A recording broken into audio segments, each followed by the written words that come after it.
everybody, you guys are listening and watching Behind the Creative Mind. I am here with Liz. I don't know if you guys know her. She's lozclaws on TikTok, and she's pretty great. So Liz, do you want to introduce yourself a bit?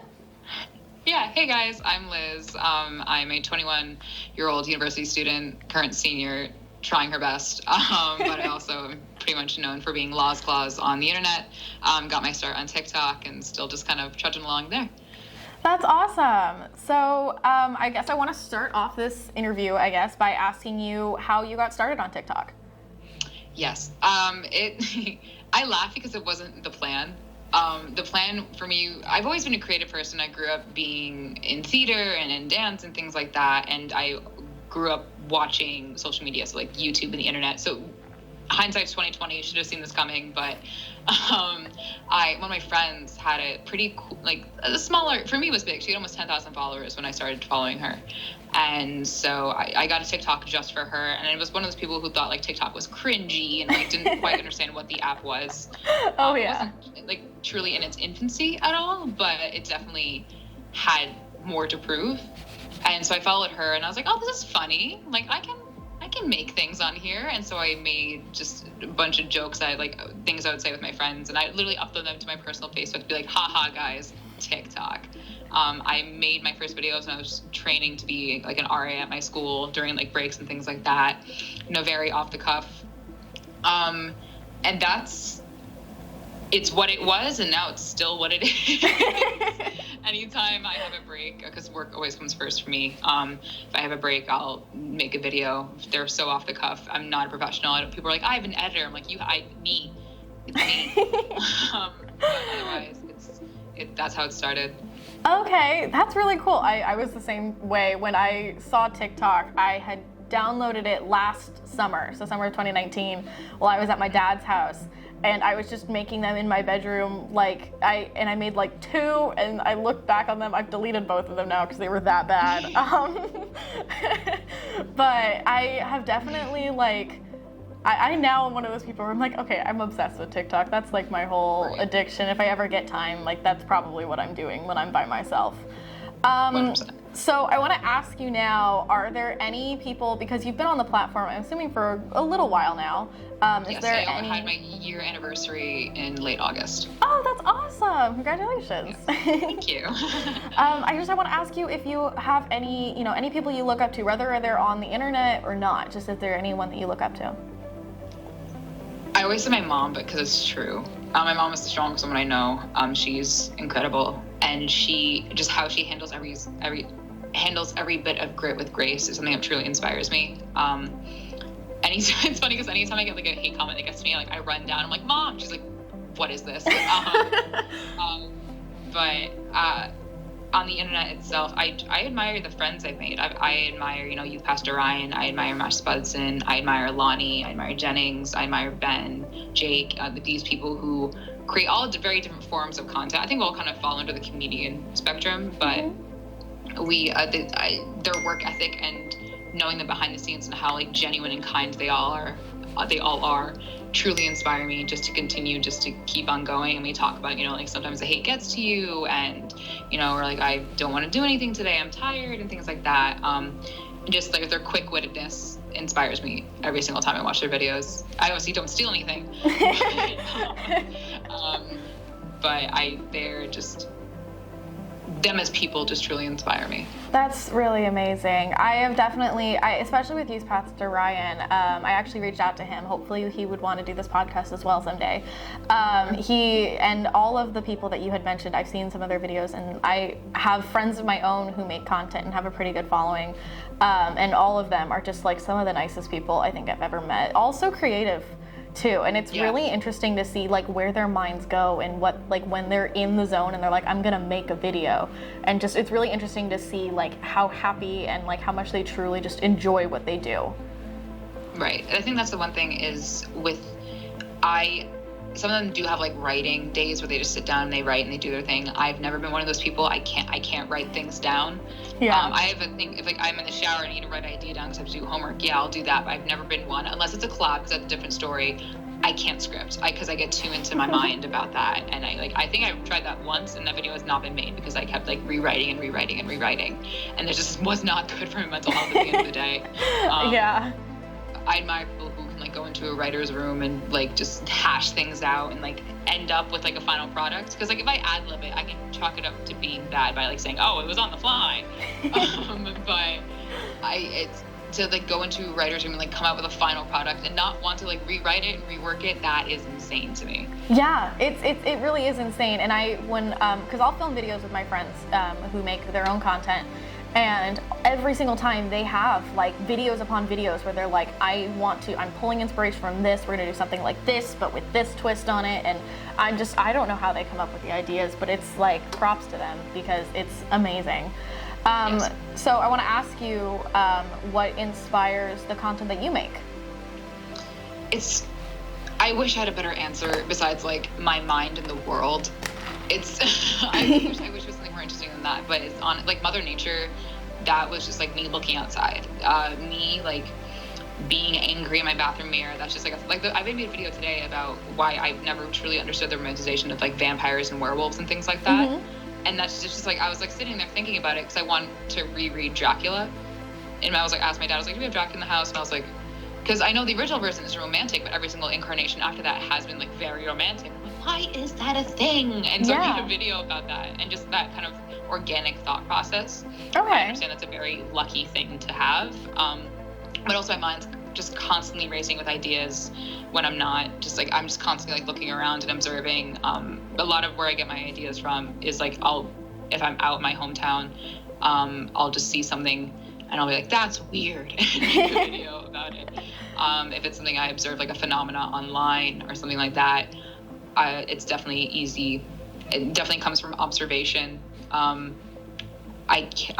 Original stuff is really tricky, and it's not quite my wheelhouse. Mm-hmm. But making commentary on things and just observations definitely much more my thing because I'm a very, very talkative, opinionated Italian woman. I feel like if I put down my phone, you'd definitely see the hand signs. The world has offered me a lot of inspiration, and sometimes I wish it didn't have to offer me so much inspiration because a lot of my content is derived from anger and derived from being upset and wanting to show absurdity of something. Not like anger. That sounds very serious. Some things are pretty serious, but other things are just like, why is that a thing? Onwards to confusion. It's just how I operate. My other source of inspiration is just making fun of me because that's such an easy target. The funniest human alive. And so I actually just made a draft before this. I had an idea. I'll upload it tomorrow. I don't want to like overwhelm people. Where I talked about like I was a ballerina for 11 years, and I had a thought where I was like, I was never Clara, and like, I went into like, this whole thing about it. But yeah, that's just the world, me, and 2 pairs of eyes. I like that. I like that. It's the same thing. I mean, I make my own videos too, and half the time I just have my friends send videos and they're like, you should make this, and I'm like, okay. But the other half of the time, like my video inspiration just definitely comes from things that I make. Like I've made a couple, I haven't posted them yet, but I've made a couple about my boyfriend, and I've, made a couple about just like things that happen. Yeah.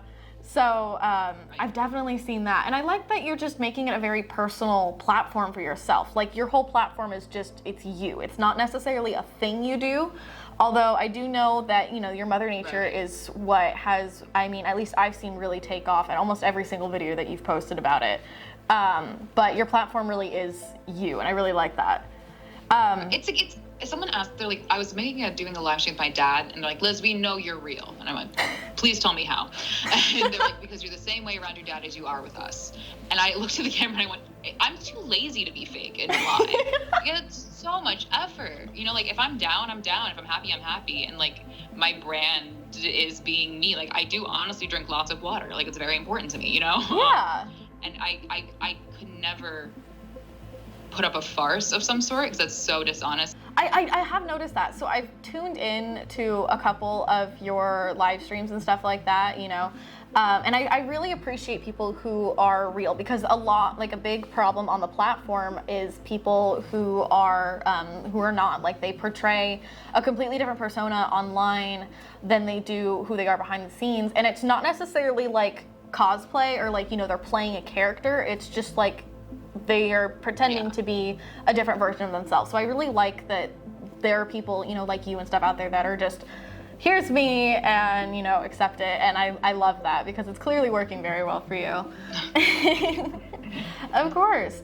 So I guess I want to ask you now, because we were talking about the content, like what inspires the content. Do you have a certain kind of content that you really enjoy making? Like some videos that you would prefer making in regards to others? This is honestly, this is tricky because I don't produce anything I don't want to make, which is nice. And that's a huge privilege for me to be able to say that. I gave up acting for a while and kind of like wanted to focus on my studies, but then the like POVs I was tagged in, like decided to do it, and that kind of like took off and became its own thing. Like that, I have a lot of fun with that. Yeah. I don't think that's necessarily something I could like do every day. I admire people who come up with different scenarios and ideas. I like playing off of people with that. I think just playing off of people's duets is something I would like to do more. I just need to find them. Because sometimes it's tricky. The For You page kind of like tricks you and other things. But if it's something funny, if it's acting, if it's anything like that, I think part of what's so great about the platform is the community building. Granted, there are incredibly toxic parts of the platform that need to be addressed by the community itself. But yes. What I love is how people can just like play off of each other, like lightly make fun of each other without any sort of malice, you know? Yeah. That I think is so special and so unique to the platform. You don't really find that in any other one. And because it's so easy and so accessible to do that. And I love just that aspect of it. It's so easy to stitch and do all these things. And I wish I could do more of that. I think it's just on me to find the actual content to do that with. Yeah, I totally get it. I mean, making content in general, like even when you want to sit down and like crunch out just a bunch of videos so you can get stuff up and, you know, make some things that you're proud of, there's just so many places to pull from. And I really like just the communities and stuff that now there's people saying about different sides of TikTok. Like, you know, there's witch talk, and there's, I've seen the Harry Potter Draco talk. That's the one that's all over my For You page right now. It's cool because like the algorithm is spectacular. You know? It's a golden goose algorithm, and it does really know what you want. But sometimes you're like in a random part of TikTok and you're like, I don't know where I am, but I like it here. You know? Yeah, exactly. I really like that. And I like seeing the comments on those people's videos where they're like, I'm commenting so I can stay like on your page and stuff like that. I love those. Seeing those always like make me happy, even if it's not even on my own videos. I just like seeing them because I'm like, okay, this person like is making other people feel good. And that's the whole point of the platform. So I guess now I just want to ask you a little bit more about your Mother Nature series. And I know you said that you pretty much just looked outside and inspired it, but was there anything now, because it's a whole storyline, is there anything of like inspiration and stuff, and like did you see it going in the way that it did? No, not at all. That first video was supposed to be one-off, and then that kind of took off. In terms of like the heavy hitting story, that was just me getting a lot of creative juices out and being inspired by all of the people like I work with and collabed with, because those were really like my first collabs I really did, which were really, really cool, and I was super inspired and just kind of went for it. And I love soap operas, and I was like, now's my chance. You know, like I'm legitimately like a huge fan of Days of Our Lives. Oh, I love it. So like Days of Our Lives, if you need someone who can also cry on cue and be shocked at the family murder and like lose their memory, I got you. Yes. But I was, you know, it's summer, it's a bit of catharsis at the same time, but in my mind, I consider those like two different arcs, kind of like an offshoot, like an AU, if you will, because what Mother Nature has always been about has been me kind of pointing to the absurdity of certain weather phenomena. And, you know, having some sort of like, this is bad, guys, you catching my drift, you know? I read one today where like there's a zombie hurricane in the Atlantic right now. I love it. She came back around, and she's coming back around for another run too. And I was like, that is insane. Like, because 2020 is just not letting go, you know? Right. Or like if like the Denver weather with the Denver rock, or just like, it's again kind of that like anger, because I do think there's like more attention should be paid to this, and not just like, wow, weird weather, guys, 2020 is like not fun. Like, no, there's like reason, you know. I wish we could see that, and you know, if I have this absurd characterization of this giant phenomena that we've named Mother Nature, you know, why is she? If I can make that content digestible and say, you know, that, like, if people are like, oh, this is absurd, crazy woman deity who's doing all these things. That's weird. That's not fair, guys, right? You know? Yeah. And I think if I can deliver that in a humorous way, and also like throw in like little things I like to talk about. Like I made one about like frats, where like Mother Nature is like friends with like the beta frat or something like that. Just things like that, where I can throw my own little like humor in there. Because Claire, her intern, is really just an amplified version of me. Mm-hmm. And the distinction between them came from I needed to differentiate between me swishing my phone and like, because I'm wearing the same outfit, and like I think I put on the glasses to make it easier, but like her diction is where her characterization came from, because she had that very like uppity voice. Mm-hmm. And the uppity voice kind of had her become an uppity character, and Claire is literally just me. Yeah. But yeah. I really like that. I think that's really cool that you also just involved yourself in your own POV, like, series and stuff now. And I really like that it's turned into something, I mean, you know, when it started off as, you know, like you said, a one-off, and how it's turned into just this, like, whole storyline, and now you get to use it to, you know, report on essentially the news that's going around. And I'm pretty sure his name's Ben, I think it's your friend Ben, who does the different states, like, at a meeting. Yes, Ben. Yes. Yeah. I love those videos. I think it's so great, especially when you guys, like, I've seen you guys do collabs and stuff like that. I really think it's cool when it crossovers, and, like, you guys are both reporting essentially the news and saying, you know, what's going on in the world, because 2020 is a little crazy right now. So it is. A lot of things are happening at once. And it's funny you mention that, because I do get comments all the time. They're like, that's happening right now? You know, like, and sometimes I do get comments where they're more serious. They're asking for me to bring attention to, you know, especially when when I don't know what's happening in California wildfires right now, but when it first was making news, I got a lot of comments saying, "Hey, Liz, can we bring attention to this?" You know, yeah. And I decided to make it sort of a break the fourth wall and saying, like, what can we do to donate? You know, what can we do to help? I made one trying to encourage people to register to vote. You know, it's kind of become slowly more and more an activism sort of route, but also at the end of the day, it'll always just be me being like absurd, making fun of like unpaid internships and the weather. Yeah. And just like how crazy that is. I really like that. I really do like that. So now I just want to ask you a little bit outside of making your content and stuff. What's your favorite thing to do besides TikTok?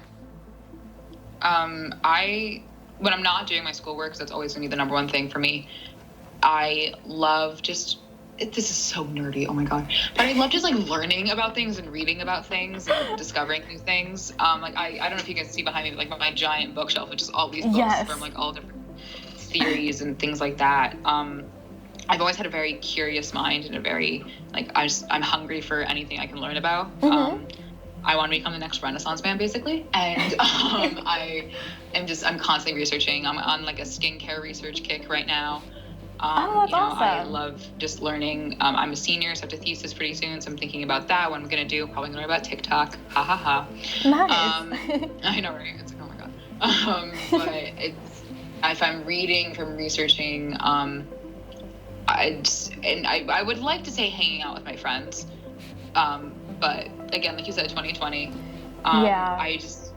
One of my favorite things to do would just be like go to a coffee shop and do work. I'm such a workhorse and a workaholic.